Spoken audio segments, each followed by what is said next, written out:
Premier League 2021-22 Preview Number 3, Brentford.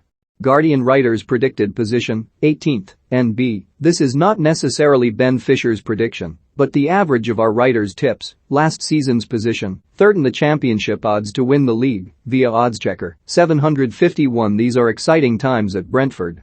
A couple of months on from Thomas Frank being ambushed by his players during his pitchside interviews at Wembley and conducting his press conference with a towel draped over his shoulders, it is time for a club that outperformed heavyweight rivals in the championship to put to the test in the biggest league in the world, an intriguing theory built on smart thinking and shrewd recruitment.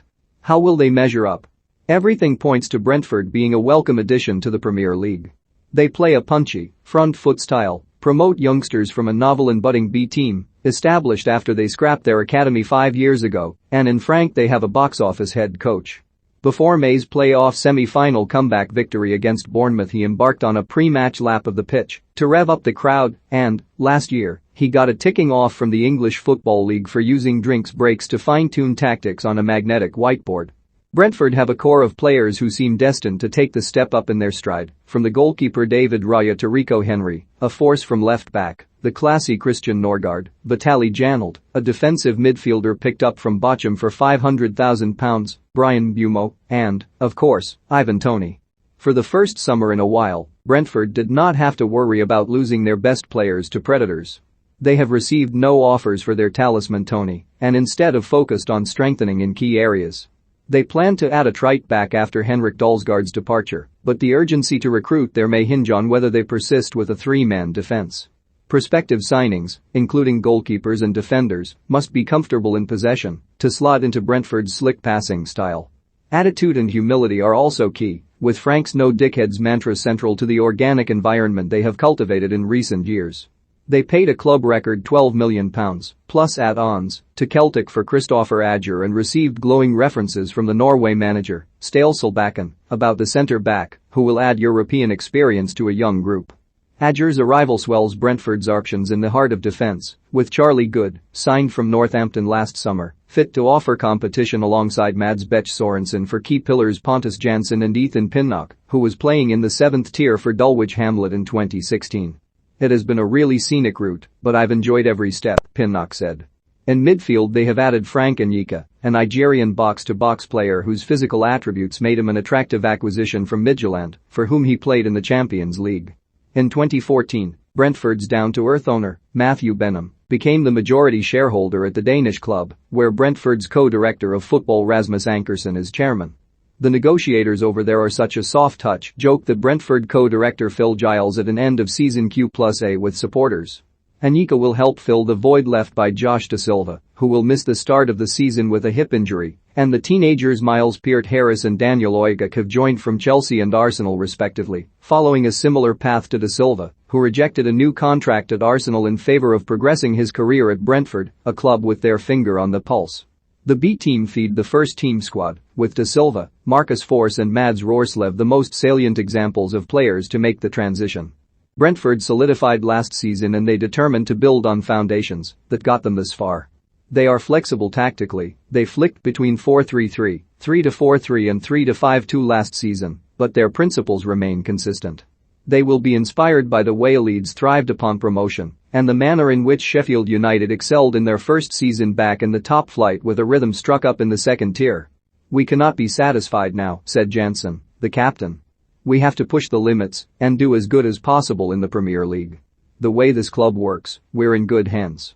It is difficult to imagine now, but Frank lost 8 of his first 10 matches in charge, though the club's faith in his methods never wavered, and last season he became the first manager to guide Brentford into the big time since Harry Curtis in 1935. Frank, a colourful character and a deep thinker who studied sports psychology, started coaching at grassroots level only because he needed to gain points for a university application.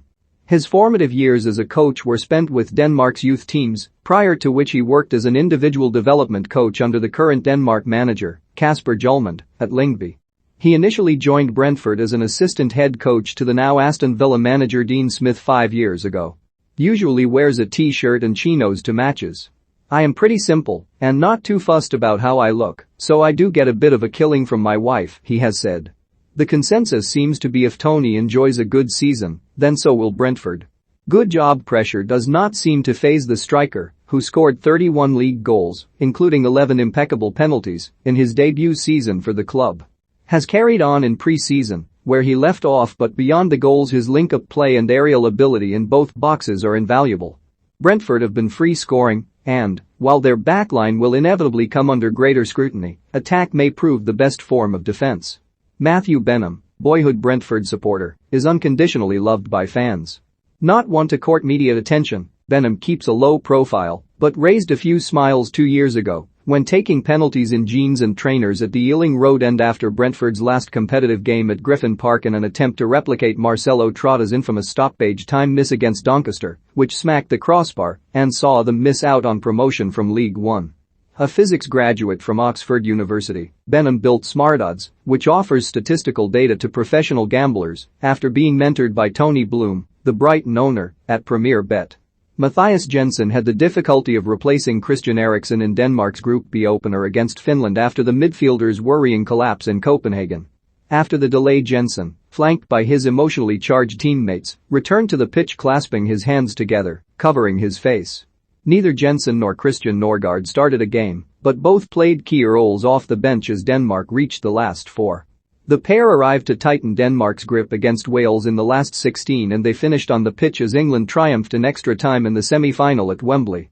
The club's unofficial anthem is Hey Jude. The Beatles' lyrics could be heard emanating from one end of Wembley before and after the playoff victory over Swansea in May, and it is fair to say Bees Up, Fulham Down, to the tune of Knees Up Mother Brown, became a popular chorus towards the end of last season. Supporters will fill all the multicolored seats at their sparkling 17,250-seat stadium for the first time when Arsenal arrive for the opener. The good accessibility is straightforward at their striking, angular new stadium, next door to Kew Bridge Station and nestled between snaking railway lines. The bad parking remotely close, as with several grounds in the capital, is no mean feat. Unlike Griffin Park, there is not a pub at each corner of the ground. Also home to the rugby union side London Irish. The emblem was rebooted for the 2017-18 season after an 18-month consultation with key stakeholders, with the aim of making the B, previously hidden, more prominent. Designers fashioned a sleek crest, with the onus on creating a simpler, bolder and more recognizable look. Mission accomplished, with the rebranding key to giving the club a facelift. The subtle pinstripes in the background are a nod to the red and white home shirts.